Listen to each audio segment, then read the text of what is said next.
श्री परमात्मने नमः। अध्याय भगवत भजन में बाधक भाव। आगे प्रभु अपने भक्तों को भजन की प्रणाली और भजन किस प्रकार के बनकर रहना चाहिए इसकी शिक्षा सदा दिया करते थे। एक दिन आप भक्तों को भगवान नाम का महात्म्य बता रहे थे। महात्म्य बताते हुए उन्होंने कहा, भक्तों, अपने लिए तृण से भी नीचा समझना चाहिए और वृक्षों से भी अधिक सहनशील। स्वयं तो कभी मान की इच्छा करे नहीं, किंतु दूसरों को सदा सम्मान प्रदान करते रहना चाहिए। इस प्रकार होकर निरंतर भगवान नामों का ही चिंतन स्मरण करते रहना चाहिए। सबसे अधिक सहनशीलता पर ध्यान देना चाहिए।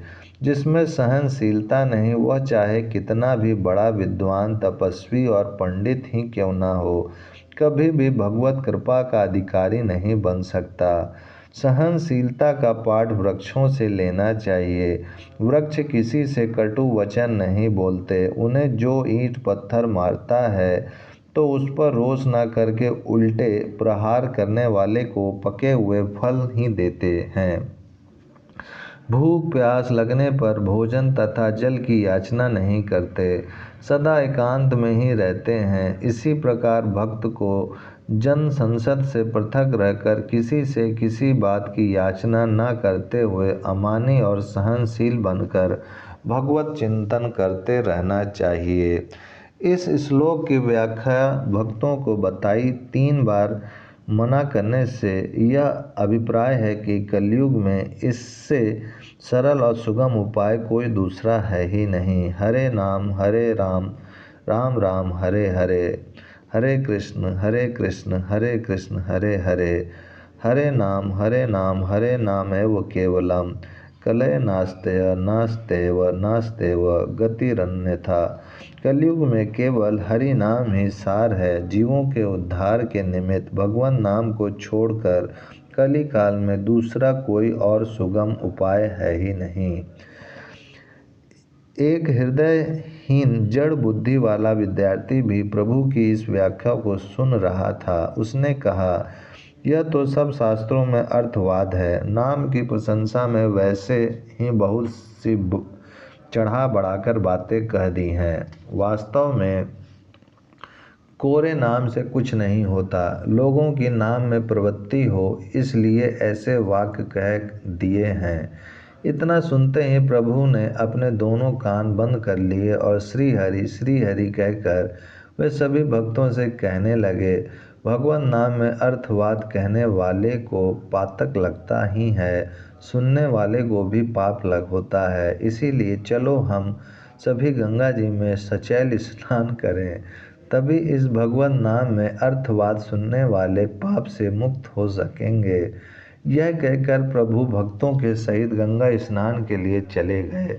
सभी भक्तों ने श्रद्धा भक्ति के सहित सुरसरी के सुंदर सुशीतल नीर में स्नान किया। स्नान कर लेने के अनंतर प्रभु ने सभी भक्तों के सम्मुख भक्ति की महिमा का वर्णन किया।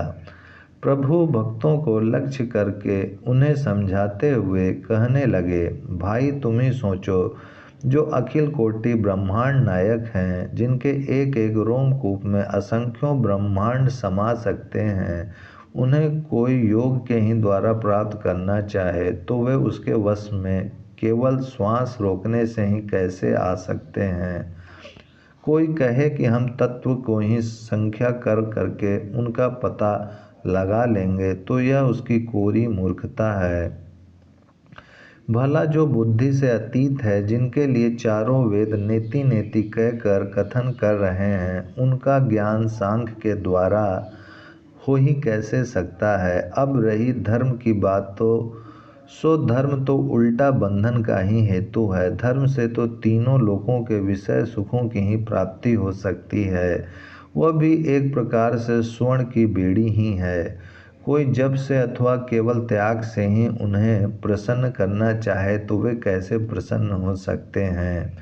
त्याग कोई कर ही क्या सकता है, उनकी कृपा के बिना कुछ भी नहीं हो सकता। भक्ति से हीन होकर जप तप पूजा पाठ यज्ञ दान अनुष्ठान आदि कैसे भी सत्कर्म क्यों ना किए जाएं, सभी व्यर्थ हैं। इस बात को भगवान ने उद्धव से स्वयं ही कहा है। ना साध्यति माम योगो ना सांख्यम धर्मम उद्धव। हे उद्धव, जिस प्रकार मेरे प्रति बड़ी हुई भक्ति मुझमें वश में कर सकती है, उस प्रकार अष्टांग योग सांख्य शास्त्रों का अध्ययन धर्म स्वाध्याय तथा तप आदि क्रियाएं मुझे वश करने में समर्थ नहीं हो सकती। इस प्रकार भक्तों को भगवत भक्ति की शिक्षा देते हुए प्रभु सभी को अपूर्व सुख और आनंद पहुँचाते हुए नवद्वीप में भांति भांति की लीलाएं करने लगे। ओम शांति शांति शांति।